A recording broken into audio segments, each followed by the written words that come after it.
Hello guys, कैसे हैं आप? सभी का स्वागत है। तो चलिए बात कर लेते हैं मंडे को मार्केट में किस तरीके से ओपनिंग देखने को मिल सकती है, उसके बारे में बात करेंगे देखिए निफ्टी के चार्ट के ऊपर, बात करेंगे देखिए बैंक निफ्टी के चार्ट के ऊपर, बात करेंगे सेंसेक्स के चार्ट के ऊपर और बात करेंगे देखिए इस जगह आईटी के चार्ट के ऊपर इंडिया बिक्स को भी हम समझेंगे।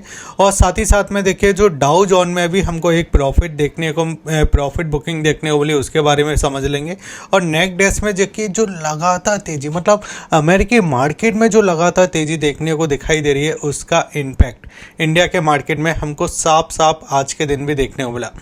अब यहाँ पे कुछ चीज़ें देखिए समझने वाली है कि अगर आप लेवल को ध्यान से समझते हो ना, तो मार्केट आपको रिवॉर्ड देता है। फिर चाहे देखिए इस तरीके की न्यूज़ हमको देखने को मिली कि जो इंडिया का देखिए जीडीपी है वो फिर से देखिए ड्रॉप होता हुआ दिखाई दिया, और जो हम एक 4 नंबर पे देखिए हम इस जगह इकनॉमी में थे, उसके बाद देखिए हम 6वें नंबर पे आते हुए दिखाई दिए। और इसके बारे में देखिए मैंने अपडेट भी किया था, इसके बारे में देखिए मैंने आपको बताया भी था कि जो एक नेगेटिव है। जब हम बात करते हैं इस जगह कि जर्मनी को हम इस जगह ब्रेक कर देंगे, जापान को हम ब्रेक कर देंगे, ठीक है, लेकिन उसके बाद देखिए यूके के भी हम नीचे आते हुए दिखाई दिए। अब ये चीज़ होना ही थी, क्योंकि अगर आप इस जगह देखोगे ध्यान से तो जो हमारा इंडियन रुपीस है वो लगातार कमज़ोर होता हुआ दिखाई दे रहा था। इंडियन रुपीस में देखिए कमज़ोरी का मतलब जीडीपी पे इम्पैक्ट पड़ेगा, इकनॉमी पे इम्पैक्ट पड़ेगा, और देखिए आपको रुपीस ज़्यादा देना पड़ेगा डॉलर के मुकाबले। तो अब देखिए अगर हम आज के लेवल को ध्यान से समझते हैं, फिर उसके बाद देखिए ऑप्शन चेन को समझेंगे। और इस जगह देखिए कल हमने क्या बात की थी, एक बार मैं आपको वो भी बता दूंगा। वीडियो को बिल्कुल पूरा देखिए, चैनल को नहीं किया सब्सक्राइब तो आप चैनल को सब्सक्राइब कर लीजिए। कि मॉर्निंग में मार्केट में देखिए कुछ सेलिंग हमको देखने को मिली थी 9-15 पे, ऐसा लग रहा था 9-15 पे कि बाजार देखिए इस लेवल को ब्रेक कर देगा।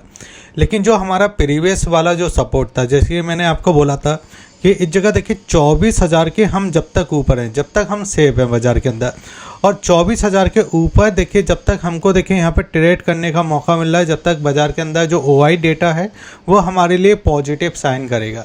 फिर उसके बाद मैंने आपको एक और चीज़ बोला था कि एफआईएस यहाँ पे देखिए अभी के मार्केट में एफआईएस सेलिंग नहीं करते हुए दिखाई दे रहे, बिकवाली नहीं कर रहे, वो अच्छी बात है, लेकिन एफआईएस की तरफ से हल्की फुल्की खरीदारी भी दिखाई दे रही है। और काफ़ी लंबे समय बाद डीआईएस ने बिकवाली की है, लेकिन ये एक पॉजिटिव साइन है। देखिए आप इस चीज़ को समझिए, एफआईएस जब बिकवाली करते हैं मार्केट के अंदर, तो एफआईएस का बिकवाली करने का मतलब होता है कि आपकी इकनॉमी में उनको इंटरेस्ट नहीं है, क्योंकि आपकी इकनॉमी अब 6वें नंबर पे आ चुकी है। अब उनको उस तरीके की इकनॉमी पे इंटरेस्ट है जो आपके दूसरे नंबर पे, तीसरे नंबर पे, चौथे नंबर पे है, ठीक है। जब हम चौथे नंबर पे थे तो एफआईएस देखिए खुल के पैसा लगा रहे थे, लेकिन अभी भी अगर आप देखो तो एफआईएस ने लगातार बिकवाली की। और आज की तेज़ी को अगर आप ध्यान से देखो तो आज की तेज़ी में हमने देखिए इस जगह क्लोजिंग की है इस जगह 24,350 के ऊपर, जो हमारे लिए एक पॉजिटिव साइन है, लेकिन हम अभी भी इस वाले हाई को ब्रेक नहीं कर पाए हैं। और जितनी भी तेज़ी अभी हमको देखने को मिली, इस तेज़ी का मतलब ये समझ में आ रहा है कि अभी देखिए जो ईरान, इजराइल और आपका यूएस के बीच में जो आपकी डील हो रही है, उसका पॉजिटिव साइन हमको अभी दिखाई दे रही है। लेकिन अगर इस न्यूज के बीच में देखिए इतनी सारी न्यूज़ें हमको दिखाई दे रही है, और बाज़ार अभी न्यूज़ के बेसिस पे ही चलता हुआ दिखाई दे रहा है, इतनी सारी न्यूज़ मार्केट के अंदर है कि अगर आप एक न्यूज़ को कवर करते हो, बिल्कुल अगले सेकंड ही आपको दूसरी न्यूज़ देखने को मिलती है और बाजार उस पर इम्पैक्ट करना चालू कर देता है। तो हमको लेवल पे ध्यान रखना है। देखिए अब हमारे लिए ऊपर का जो लेवल है वो इम्पोर्टेंट हमारे लिए 24,400 का है, क्योंकि 24,400 पे आके ही हमारा देखिए जो वी रिकवरी देखिए जो अभी पैटर्न बनता हुआ दिखाई दे रहा है, जिस स्पीड में हम नीचे की साइड आते हुए दिखाई देते हैं उसी स्पीड में देखिए हम ऊपर की साइड बढ़ते हुए दिखाई दे रहे हैं। लेकिन हमारे लिए जो रेजिस्टेंट पॉइंट जो दिखाई दे रहा है वो इस जगह अभी भी 24,400 का दिखाई दे रहा है। और आज के दिन आपने एक चीज़ को और नोटिस किया होगा कि बाज़ार में जो हमको तेज़ी ज़रूर देखने वाली, लेकिन प्रीमियम में उतना मूव हमको नहीं दिखाई दे रहा था। बाज़ार तेज़ ज़रूर हो रहा था, लेकिन प्रीमियम में मूव नहीं दिखाई दे रहा था, और अभी भी हमारे लिए नीचे गैप बचे हुए हैं। लेकिन अब सवाल आता है मंडे को क्या करना है, उसको अपन समझ लेते हैं। आपने अगर चैनल को नहीं किया सब्सक्राइब तो ज़रूर चैनल को सब्सक्राइब कीजिए। अब देखिए यहाँ पे हम सीधे आ जाते हैं इस जगह 1 आवर्स के चार्ट पे। और 1 आवर्स के चार्ट को अगर आप ध्यान से देखोगे इस जगह, तो मैं आपको दिखाना चाहूंगा। एक बार मार्केट देखिए ऊपर की साइड अटेम्प्ट कर सकता है। मंडे के दिन में आपको ये चीज़ें समझना है कि देखिए ये वाला जो गैप हमको दिखाई दिया था, ये एक बड़ा सा गैप हमको दिखाई दिया था। और ये गैप क्यों बना था? क्योंकि सीज फायर की देखिए बात यहाँ पे निकलते हुए दिखाई दी। फिर उसके दूसरे तीसरे दिन ही देखिए यहाँ पे फिर से ईरान इजराइल के अंदर देखिए यहाँ पे अटैक होते हुए दिखाई दिए। बाजार फिर से गैप डाउन ओपन होता है, लेकिन फिर से एक रिकवरी कर देता है। ठीक है, फिर एक और गैप हमको दिखाई देता है। इसमें देखिए अमेरिका के राष्ट्रपति कहते हैं कि अभी फिर से बातचीत चालू होने वाली है, बातचीत हो सकती है। अब इसके बीच में अगर आप देखो तो एक यहाँ पे गैप आपको देखने को मिल जाता है, और ये गैप आपका मार्च का गैप है, और ये आपका डेट ऑलमोस्ट देखिए आपका 9-8 मार्च के समथिंग का ये गैप है।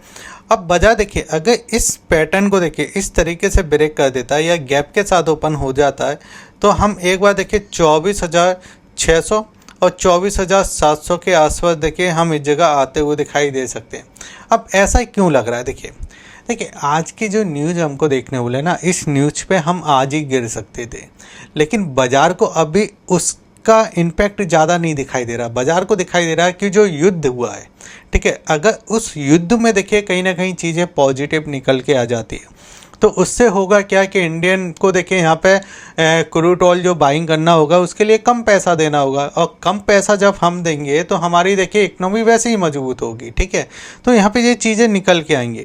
अब बाजार को सबसे इम्पॉर्टेंट है कि ये युद्ध में कुछ निकल के आए, और युद्ध में अगर कुछ चीज़ें पॉजिटिव निकल के आती हैं तो वो इंडियन मार्केट के लिए अच्छा होगा। उसमें देखिए हम 24,600 तक जाने की एक बार कोशिश करेंगे। अब इसी में अगर आप ध्यान से देखो तो इसमें देखिए एक चीज़ और निकल के आई थी जो मैं आपको यहाँ पे दिखाना चाहूँगा, कि जैसे कि मैंने आपको बताया था मार्च में FIS ने खुल के बिकवाली की। देखिए अगर मैं 13 मार्च से बात करूं तो 10,000 करोड़ की बिकवाली, आपका यहाँ पे देखिए 16 मार्च को भी देखिए 9,345 करोड़ की। बीच में अगर हम बात कर लेते हैं 20 मार्च की तो 5,518 करोड़ की। फिर और बात कर लेते हैं इस जगह देखिए 27 मार्च को तो 4,370 करोड़ की बिकवाली की। और लास्ट में जाते जाते जो कि आपको देखिए यहाँ पे 30 तारीख को भी दिखाई देगा 11,160 करोड़ की बिकवाली की। अब इस जगह हम आ जाते हैं अप्रैल में, तो अप्रैल में क्या दिखाई दे रहा है? अभी लास्ट की भी जो आपको दिखाई देगी वो 380 करोड़ की खरीदारी दिखाई दे रही है FIS की तरफ से। चलो ठीक है, खरीदारी तो दिखाई दे रही है, बिकवाली नहीं हो रही। बस बाजार को इसी की देखिए एक खुशी है कि FIS की तरफ से बिकवाली नहीं हो रही है। ठीक है, अब ये क्यों नहीं हो रही है? क्योंकि वो ऑप्शन के अंदर पहले ही बिकवाली कर चुके हैं, जो हमको एक बड़ी सेलिंग देखने को मिली थी। उसके साथ साथ ऑप्शन में अभी ज़्यादा एक्टिव नहीं है। फ्यूचर के अंदर देखिए खरीदारी हमको दिखाई दी 266 करोड़ की, ऑप्शन के अंदर 900 करोड़ की बिकवाली दिखाई दी, यानी ऑप्शन के अंदर अभी एक्टिव नहीं है FIS। अब इसका डेटा अगर मैं आपको और चीज़ें देखिए यहाँ पे दिखाना चाहूँ तो अब देखिए इम्पैक्ट हमको अब कहाँ से दिखाई दे रहा है। अब जो युद्ध चालू किया था ना, वो अमेरिका की तरफ से हुआ था, तो सबसे पहले तेज़ी कहाँ पे देखने बोलेगी? अमेरिका में देखने बोलेगी। अगर अमेरिका में तेज़ी देखने बोलेगी तो उसका इम्पैक्ट इंडिया के मार्केट में तो पड़ता हुआ दिखाई देगा। वो कहते हैं ना, खरबूजा ही खरबूजे को देख के रंग बदलता है। तो ये मार्केट है, ये इक्विटी मार्केट है, ये इक्विटी मार्केट एक दूसरे से जॉइंट होती है और इसका इम्पैक्ट हमको दिखाई देता है।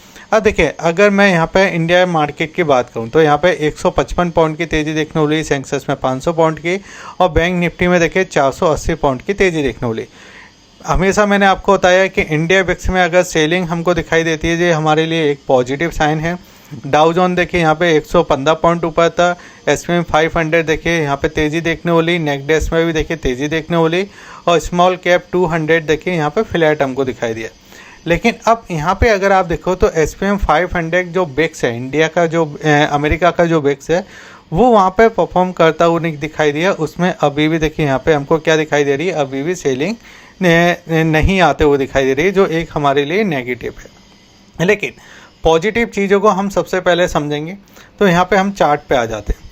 अब देखिए कल का जो कैंडल था, मैं इस जगह थोड़ा जूम कर देता हूँ। देखिए इस चार्ट पैटर्न को आप समझिए, ये आपका गैप रहा, ये वाला आपका देखिए साइडवेज मार्केट था, फिर एक और गैप हमको यहाँ पे दिखाई दे रहा है। अब यहाँ पे आप समझिए ये वाला जो कैंडल था, ये बड़ा वाला जो कैंडल हमको दिखाई दे रहा है, अब इस बड़े वाले कैंडल को हमने ऑलमोस्ट देखिए इसको खा चुके हैं। ठीक है, इसको खा चुके हैं। इसमें आपके सेलर एक्टिव थे, इसमें आपके बायर एक्टिव है, ठीक है। अब यहाँ पे आपको क्या समझना है, जब तक हम इस जगह देखिए 24,200 के ऊपर हैं, जब तक हम पॉजिटिव हैं, क्योंकि अभी तक देखिए हमारे लिए जो 24,200 वाला जो प्राइस था ये रेजिस्टेंस का काम कर रहा था। जैसे ही हमने 24,200 को ब्रेक कर दिया तो ये हमारे लिए क्या हो गया, ये सपोर्ट हो गया। तो अब जब तक हम देखिए 24,200 के ऊपर हैं, जब तक देखिए बाजार आपका हमारे लिए यहाँ पे पॉजिटिव साइन करेगा। मैंने जैसे कि आपको कल भी बोला था कि जब तक हम 24,000 के ऊपर हैं, जब तक हम पॉजिटिव साइन करेंगे, ठीक है। अब देखिए यहाँ पे हमको ऊपर की साइड हमारे लिए रेजिस्टेंस है 24,400। अगर ये इसको ब्रेक कर देता, अच्छा इसमें एक और चीज़ समझिए, मैंने बोला इंटरडे में अगर ये इसको ब्रेक कर देता है तो हम 24,600 तक जा सकते हैं। लेकिन यहाँ पे आपको ये भी चीज़ों को समझना है कि गैप के साथ नहीं होना चाहिए। अगर ये गैप के साथ हो जाएगा तो फिर ऊपर से देखिए सेलर आने की संभावना काफ़ी बढ़ जाती है, ठीक है। तो गैप की कंडीशन नहीं होना चाहिए, बाकी सब ठीक है। अब यहाँ पे ऑप्शन चेन को भी एक बार हम समझ लेते हैं। तो ऑप्शन चेन में अगर आप देखोगे तो आपको देखिए जो सेलिंग साइड है यानी पुट साइड है, तो आज के दिन देखिए प्रीमियम काफ़ी गलते हुए दिखाई दी। इस तरीके के प्रीमियम देखिए आपको दिखाई देगा। एक बार आप 24,000 के लेवल को ध्यान से देखिए, ये वाला ये हमारे लिए सपोर्ट था। यहाँ पे अगर आप देखोगे तो यहाँ पे देखिए प्रीमियम आपका आधा ही होता हुआ दिखाई दिया। फिर उसके बाद अगर आप देखो 24,100 का, तो यहाँ पे देखिए आपको ऑलमोस्ट यहाँ पे सपोर्ट दिखाई दे रहा है, क्योंकि 60,000 के समथिंग का हुआ है, ये 27,000 के समथिंग की आपको चेंजिंग दिखाई दे रही है। उसके बाद हम 24,200 पे आ जाते हैं। तो 24,200 पे देखिए 1 लाख का हुआ है, मतलब 1 लाख का हुआ है, अभी तो एक्सपायरी भी नहीं है, तो 1 लाख का हुआ है, जो अच्छी बात है। और 35,000 के समथिंग की देखिए आपको चेंजिंग होते हुए दिखाई दी है। अगर हम इस जगह देखिए आपका 24,300 की बात करते हैं, तो यहाँ पे भी आपको 80,000 के समथिंग का हुआ ही है, और आपको देखिए 50,000 के समथिंग की चेंजिंग है। तो हमारे लिए अभी 24,200 वाला स्ट्रॉन्ग सपोर्ट के लिए काम करता हुआ दिखाई दे रहा है, गैप अप गैप डाउन की कंडीशन में नहीं दिखाई दे रही, ठीक है। अब यहाँ पे हम समझते हैं कि जो ऊपर वाला जो लेवल है हमारे लिए देखिए, जो कि आपका 24,400 ये वाला जो प्राइस है, इस प्राइस में देखिए पोजीशन काफ़ी कट होते हुए दिखाई दी। जो शॉर्ट करके बैठे हुए थे यहाँ पे, वो शॉर्ट पोजीशन देखिए यहाँ पे कट होते हुए काफ़ी ज़्यादा दिखाई दे रही थी आज के दिन। और इसमें अगर हम ऊपर की साइड बात करते हैं, जो कि आपका 24,500 का है, तो ये हमारे लिए रेजिस्टेंस का काम कर रहा है। अब जैसे कि मैंने आपको बताया कि गैप की कंडीशन में हम यहाँ पे कहीं ना कहीं ट्रैप हो सकते हैं, क्योंकि गैप में देखिए ये वाला जो हमारे लिए लेवल जो दिखाई दे रहा है, ये हमारे लिए रेजिस्टेंस का काम करता हुआ दिखाई देगा। अब ये तो देखिए मैंने आपको बता दिया बैंक निफ्टी किस तरीके से काम कर रहा है। तो बैंक निफ्टी में देखिए अगर आप ध्यान से देखोगे, सेम वही पैटर्न है। इसके पहले भी हम इसी जोन के अंदर काम कर रहे थे, ये वाला जोन है। अगर ये नीचे की साइड मिलता है या गैप डाउन ओपन हो जाता है, तो आपका 56,000 का हमारा एक स्ट्रॉन्ग सपोर्ट का काम करेगा, क्योंकि ये एक चैनल के अंदर है। देखिए नीचे ये आपका सपोर्ट है, ऊपर ये आपका रेजिस्टेंस है, और इस तरीके से ये एक चैनल के अंदर काम करता हुआ दिखाई दे रहा है, ठीक है। इस तरीके से एक चैनल के अंदर है। तो हम नीचे की साइड 56,000 का हमारे लिए एक स्ट्रॉन्ग सपोर्ट का काम करेगा। हम जैसे ही देखिए बैंक निफ्टी में जगह 56,700 के ऊपर जैसे ही ट्रेड करना चालू करेंगे, तो 57,200 57,600 ये हमारे लिए रेजिस्टेंस का काम करते हुए दिखाई देंगे, क्योंकि यहाँ पे भी एक गैप दिखाई दे रहा है, ठीक है। अब नीचे की बात करते हैं, तो नीचे तो मैंने आपको बता दिया 56,000 ये हमारे लिए एक स्ट्रॉन्ग सपोर्ट का काम करेगा बैंक निफ्टी के अंदर। एक बार सेंसेक्स को और समझ लेते हैं। तो सेंसेक्स में क्या दिखाई दे रहा है, सेंसेक्स में भी अगर आप ध्यान से देखो तो हम इस ट्रेल लाइन को देखिए फॉलो कर रहे हैं। यहाँ पे अगर आप देखोगे तो इस ट्रेल लाइन को फॉलो करते हुए दिखाई दे, जब भी ये इस लेवल के आसपास आता है यहाँ पे सपोर्ट दिखाई दे रहा है। अब हमारे लिए देखिए ऊपर 78,600 सेंसेक्स में देखिए जे वाला एक पॉइंट है जो रेजिस्टेंस का काम करता है, जिसको जैसे ही ब्रेक करेगा तो हम देखिए 79,000 के आसपास देखिए हम फिर से जाते हुए दिखाई देंगे। और 79,000 के ऊपर भी अगर ये ब्रेक करता तो 79,200 79,300 और 79,500 के आसपास हम फिर से जाते हुए एक बार सेंसेक्स में दिखाई दे सकते हैं। नीचे हमारे लिए सपोर्ट कहाँ पे है, तो नीचे सपोर्ट हमारे लिए 78,000 का स्ट्रॉन्ग सपोर्ट है, ठीक 500 पॉइंट नीचे। और बिल्कुल इस चीज़ को अभी पकड़ के रख लीजिए कि जो 1500 पॉइंट है सेंसेक्स के अंदर, वो आराम से आपको लेवल के थ्रू मिल जाते हैं, क्योंकि अभी मूवमेंट इतने ज़्यादा हो रहे हैं ना बाज़ार के अंदर, वो आपको भी पता है। अगर आपको वीडियो अच्छा लगे तो आप वीडियो को लाइक कीजिए, शेयर कीजिए और सब्सक्राइब कीजिए, और टेलीग्राम चैनल को ज़रूर सब्सक्राइब कीजिए। जय हिंद, वंदे मातरम।